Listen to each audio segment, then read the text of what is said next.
Alam niyo ba na bihira na akong mag print head cleaning sa printer ko? Kasi, ito yung ganda ng quality, no? Kasi ito yung ginagawa ko. Una, ayun, every other day, yan, piniprint ko yan.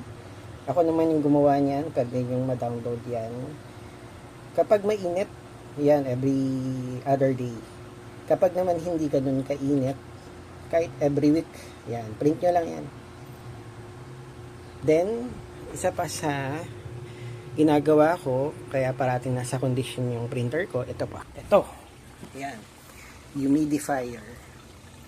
Kasi, para ma-maintain yung moisture sa hangin. Mahirap kasi pag dry yung hangin, maaring maapektuhan yung printer natin. Maaring matuyo yung ink. At isa pa, yung sa mga naka-aircon sa inyo, kahit naka-aircon kayo, mas parang sa tingin ko parang doble pa yung dryness dahil yung aircon kasi hinihigop niya yung moisture sa hangin, so pwedeng matuyo pa rin yung hangin sa print kapag aircon, kaya kailangan nyo pa rin to. Okay.